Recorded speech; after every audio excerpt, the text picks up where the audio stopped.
Hi everyone, this is Deborah. Welcome back to my channel. Today I'm going to make a little cover for my iron. This is an Oliso Smart Iron. I bought it recently because my other one broke. Unfortunately, probably maybe 6 months ago, I dropped the other one and it finally gave up the ghost. So I went and bought another one. Now, if you're looking for one and you're in Australia, I bought mine on Amazon for what I thought was a pretty good price. It was around about $239, I think, which is a lot cheaper than what I've seen them in other places. So brand new iron, and I want to make a little dust cover for it.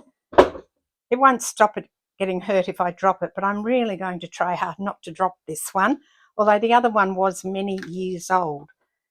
I've had it forever. Now, the other one was exactly the same color. I think these buttons look a bit different. But you know, it's pretty much very much the same, probably an updated model, that's all. So I don't have a pattern. I'm going to kind of make my own, I think. Maybe I'll put it this way. And my idea is that I'm going to draw the shape of the iron to try and get myself a bit of a pattern here, just to, you know, work out what I need to cut. And I just want something going to slip over, so like that. Not on the back here because I've got the cord, but I think if I had something that was fitted reasonably well, I may even put a strap across the back here, but I don't know at this point. I just want to try and get the pattern done a little bit. I'm wondering if this is enough fabric, but I don't think it's going to be. No, it's not long enough. I also want to make one for my little iron, so I might use that on the little iron. I'm pretty sure this piece will be big enough. Yep, it's fine. Even if I put it this way, which I might have to get the, you know, the length that I want, but that's okay. I'm just going to press this fabric. Let's start by doing that. Now, the thought is that I need a piece. Yeah, I really don't know what I'm doing. Have you guessed? I think you probably have. I need a piece that's going to be high enough in this shape. I'm sure you can get a pattern, but you know, why get a pattern when you can just wing it, I guess. So if that's the shape of the iron, I need it to come up, which I'll measure. Let's get my little measuring tape because I've already plugged the iron in so that I could use it, but I'll measure it. Okay, so it needs to be 8 inches high. So if I do that as the side and then come around, that needs to be the base, so that's how long it needs to be. It needs to be that long, but it needs to be at least 8 inches high, probably more because I have to account for the seam allowance.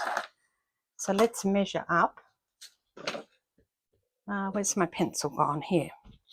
I'm just going to use pencil. You won't see it, I'm sure, once we're finished. And I'll draw across here so I know where to cut.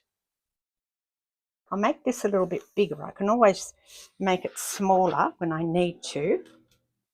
And at the back here, it needs to be at least 8 inches high. And then it needs to come sort of in this shape, doesn't it? So maybe that's the sort of shape that I do on here. I don't know really. Let's see.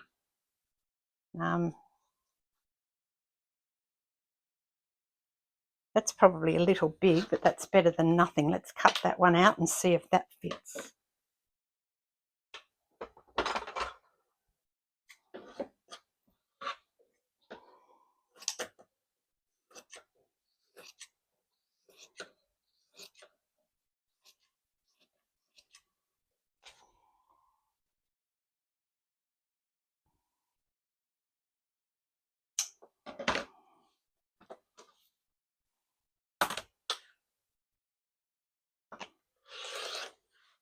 I hope I haven't made that too short. I will measure it on the iron in a moment. So around about there, get rid of that selvage edge.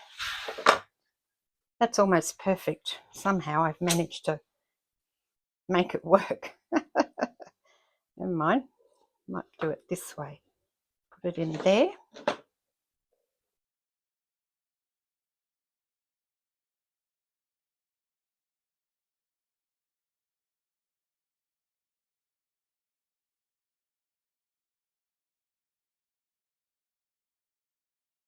Now I am going to put some wadding in this so that it's got a bit of structure on both sides, and then I will probably sew it together. So let's, oh okay, well that's not going to work because I've done them both on the same side.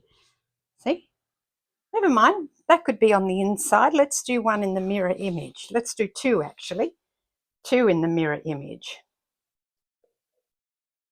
If we turn it upside down, that should give me the mirror image.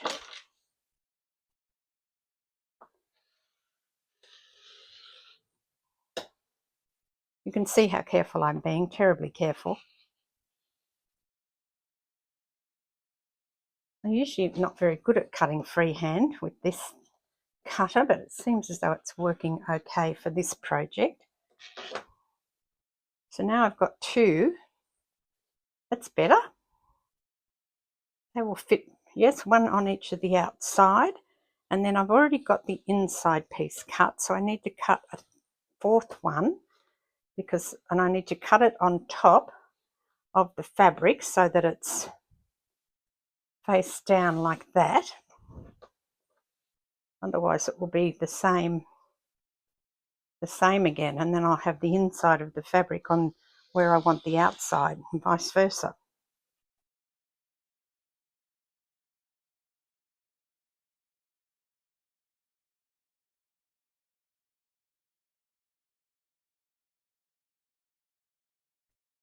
And now I need some wadding, so I'll go and source some of that.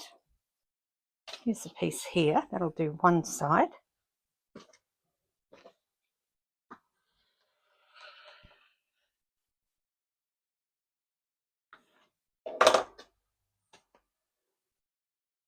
And then there's another, which I think on this corner I'll get enough out of it, or maybe on this piece here. Yep, this piece here, perfect.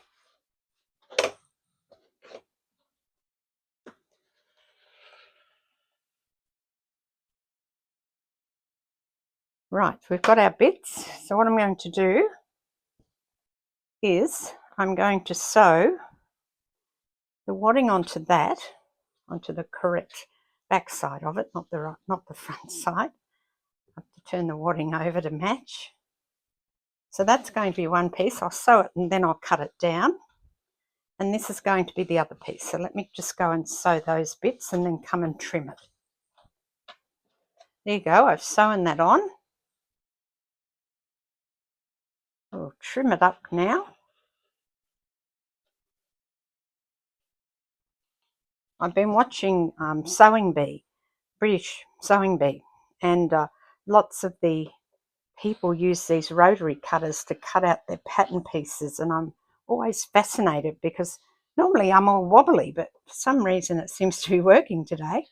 I still don't think I'd be game enough to cut a dress pattern or something out with it, because you can slip so easily with these and then your pattern is kind of ruined, or your fabric's ruined, and you'd have to start again. Not your pattern. Your pattern's probably going to be fine. You can always tape that back together, but not the actual fabric. Do you use a rotary cutter to cut things like this freehand without the ruler? If you do, let me know. Let me know how you go and how long you've been doing it, because this is brand new for me. Now, I've done two of the wrongs. Oh, no, I've done two. I thought I'd done two of the insides, but I haven't. There you go. So now I'll go and I'll sew these together, and then we'll also do the same with the lining. So this will be the lining. I will sew those two together just along this edge here, the bottom and the back will be opened. Just trim that seam,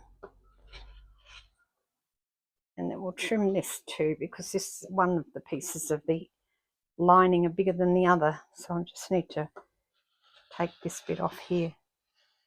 So you've got this little bit like this now. I'm going to see if that fits on the iron. That's actually pretty perfect, shockingly, but pretty perfect. So that's there, and then this is going to fit over the top with any luck. With any luck. Let's see.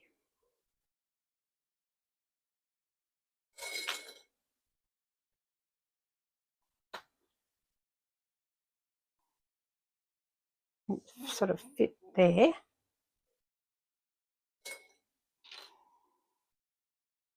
And then on this side, so that those two are together.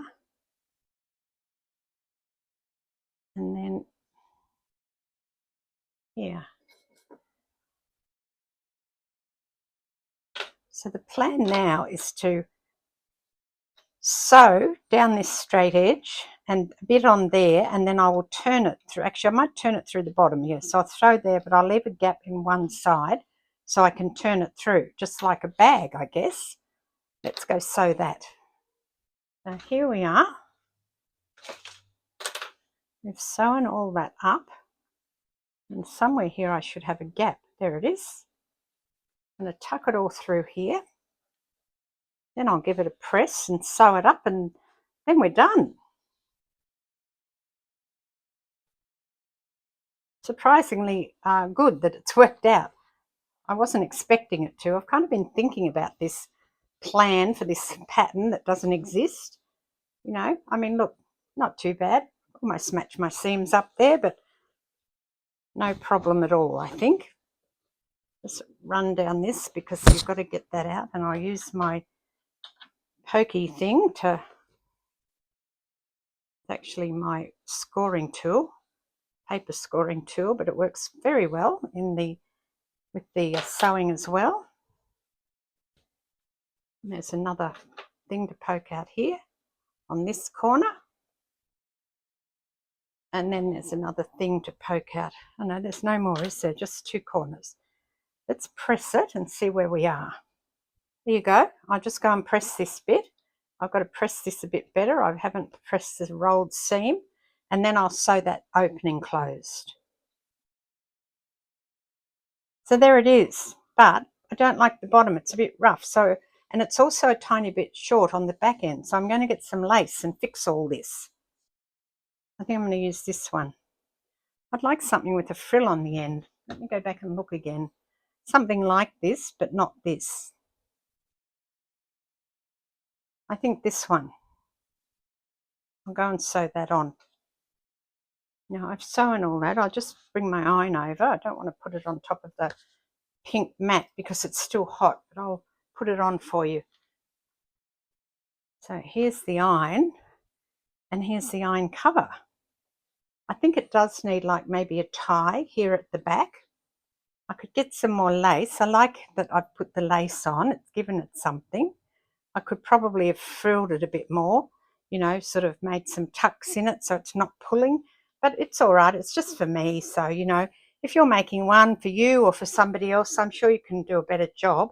It's really about the idea. That's what it looks like from the side. And then this side. And then if I had that bigger lace across here, I could then do a tie, couldn't I? But for a dust cover, which is the purpose of it, really just to stop my iron getting the dust on it, and something I can pick up and wash easily, throw it in the wash and put it back on. And I think it's turned out pretty well. I'm pretty happy with that, considering I only had an idea and no pattern. And I've got my birds upside down, well, sideways. This way they're going, sitting on the top of the wire, and here they're sitting on, well, the other top of the wire, let's say. Okay, I'm going to make one for the little iron as well. So I hope you enjoyed that and it's given you an idea, and I will catch you next time. Thanks very much for joining me. This is Deborah. Cheers.